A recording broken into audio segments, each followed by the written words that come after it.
অনেক মেয়েরাই ভাবে যে কেন তারা অর্গাজম পায় না, আর ছেলে পার্টনাররা এটাই ভাবে যে এতক্ষণ ধরে ময়দানে টিকে থাকার পরও কিছুই হলো না।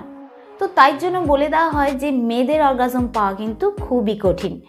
কিন্তু এর মানে এটা নয় যে মেয়েরা শারীরিকভাবে কমপ্লিকেটেড হয়, বরঞ্চ এটাই হয়তো আপনারই জানা নেই সঠিক জায়গাটা। তো সঠিক জায়গা ঠিক কোথায়? নমস্কার, আমি মাধুরী দাস, হেলথ কনসালটেন্ট। তো চলুন জানা যাক।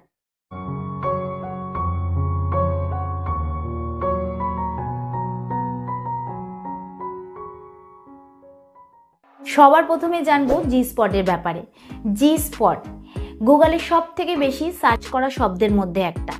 এটা কিন্তু শুধুমাত্র লোকে গুগলেই সার্চ করে না, এটা বন্ধুদের সাজেশনেও খোঁজে।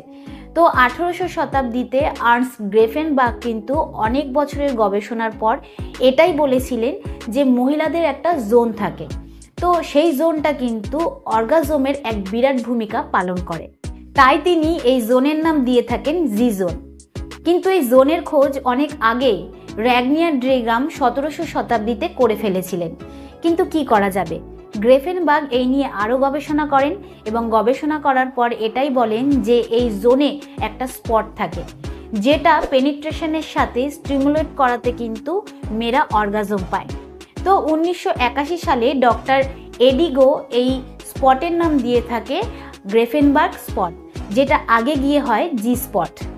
কিন্তু 2017 সালে আর একটা নাম সামনে আসে, সেটা হচ্ছে ক্লিটোরিস। এবার আপনি ভাবছেন যে ক্লিটোরিসের সাথে জি স্পটের কি সম্পর্ক রয়েছে? হ্যাঁ, একদমই কিন্তু ক্লিটোরিসের সাথে জি স্পটের সম্পর্ক রয়েছে। তো ক্লিটোরিসের ব্যাপারে কিন্তু আমি আগের ভিডিওতেই বলেছিলাম, কিন্তু তাও আসুন এর ব্যাপারে একটু ছোট্ট করে জানি। মেয়েদের নিচে 3টে ছিদ্র হয়। তো সব থেকে ওপরে ছোট যে ছিদ্রটা রয়েছে সেটা দিয়ে কিন্তু মেয়েরা প্রস্রাব করে। তো মূত্রনালীর যে ছিদ্রটা রয়েছে ঠিক তার ওপরে ছোট মতন উঁচু মতন যে জিনিসটা রয়েছে সেটাকে ক্লিটোরিস বলা হয়। তো এই ক্লিটোরিসে কিন্তু যে নার্ভ রয়েছে সেই নার্ভটা ভ্যাজাইনার ওপেনিংয়ে টাচ করে রয়েছে। তো করার সময় যখন সেখানে স্টিমুলেশন হয় সেটাকেই কিন্তু জি স্পট বলা হয়।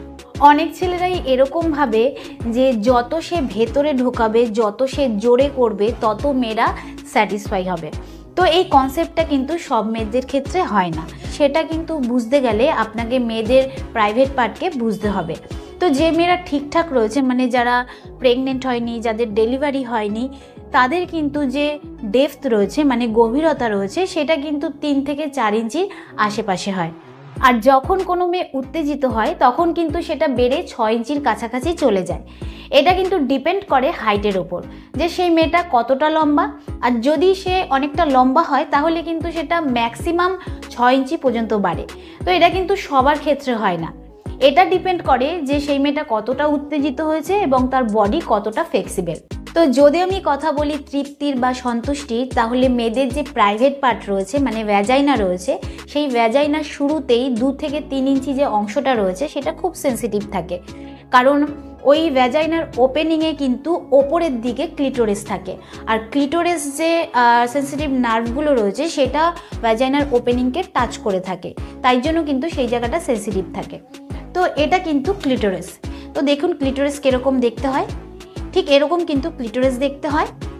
আর ধরুন এটা আপনার ভ্যাজাইনা, তো এই ভ্যাজাইনার ওপেনিংয়ে কিন্তু ঠিক এরকমভাবে ক্লিটোরিসটা থাকে। আর ক্লিটোরিসের যে সেন্সিটিভ নার্ভগুলো রয়েছে সেটা কিন্তু ভ্যাজাইনার ওপেনিংকে টাচ করে থাকে, যার কারণে ভ্যাজাইনার এই শুরুর 2 থেকে 3 ইঞ্চি জায়গাটা কিন্তু সেন্সিটিভ হয়ে থাকে। তো যতক্ষণ না আপনার এই যে টাচ করে রয়েছে সেই জায়গাটায় ঘর্ষণ তৈরি হচ্ছে ততক্ষণ কিন্তু মেয়েরা স্যাটিসফাই হয় না। যতই আপনি ভেতরে ঢোকানোর চেষ্টা করুন, যতই আপনি জোরে করার চেষ্টা করুন, এতে কিন্তু কোনো লাভ হবে না, যতক্ষণ না এই যে যেখানটা টাচ করে রয়েছে সেখানটা ঘর্ষণ তৈরি হচ্ছে। তো যখন আপনি করবেন তখন যদি ওই জায়গাটা ঘর্ষণ তৈরি হয় ঠিকঠাকভাবে, তাহলে কিন্তু মেয়েরা স্যাটিসফাই হবে এবং সন্তুষ্টি হবে। তো যদি আপনি চান যে আপনার পার্টনার ওরাল সেক্স ছাড়া স্ট্রোকিংয়ে তৃপ্তি লাভ করুক বা সন্তুষ্টি লাভ করুক, তাহলে কিন্তু আপনাকে এরকম পজিশনে করতে হবে যাতে ইনসেশন আপনার আপার ডাইরেকশানে হয়। আপার ডাইরেকশন মানে হচ্ছে যখন আপনি আপনার লিঙ্গকে ঢোকাচ্ছেন তখন ক্লিটোরিসে গিয়ে স্টিমুলেট করে। তো যদি আপনি সোজা না ঢুকিয়ে ওপর দিকে ঢোকান তাহলে কিন্তু আপনার ক্লিটোরিসে ফ্রিকশন তৈরি হবে, আর যত আপনি ওপর দিকে ঢোকাবেন তত কিন্তু মেয়েরা স্যাটিসফাইও হবে। কারণ এটা কিন্তু অনেক কাছাকাছি গিয়ে আপনার ক্লিটোরাসকে স্টিমুলেট করছে এবং সেন্সিটিভ নার্ভগুলোকেও স্টিমুলেট করছে। এছাড়া আপার ডাইরেকশানে ফ্রিকশন তৈরি করার জন্য কিন্তু খুব উত্তেজনার প্রয়োজন। যদি আপনার উত্তেজনা কম থাকে, যদি আপনার ইরেকশন কম থাকে, যদি আপনার মনে হয় ধীরে ধীরে আপনার লিঙ্গ ছোট হয়ে যাচ্ছে, তাহলে কিন্তু ফ্রিকশন ঠিকঠাকভাবে হবে না। এর জন্য কিন্তু যে নির্দিষ্ট পজিশন রয়েছে সেটা আপনাকে ট্রাই করতে হবে। এতে কিন্তু ইনসেশন আপার ডাইরেকশানে হবে, আপনার লিঙ্গ সোজা হয়ে ঢুকবে না, আর ঘর্ষণও খুব ভালো হবে। তো আমি আশা করব যে এই ভিডিওর দ্বারা আপনি উপকৃত হবেন। তো ভিডিওটা কীরকম লাগলো অবশ্যই কমেন্টে জানাবেন। আজকের মতন এতটুকুই, আবার দেখা হবে পরবর্তী ভিডিও নিয়ে। নমস্কার।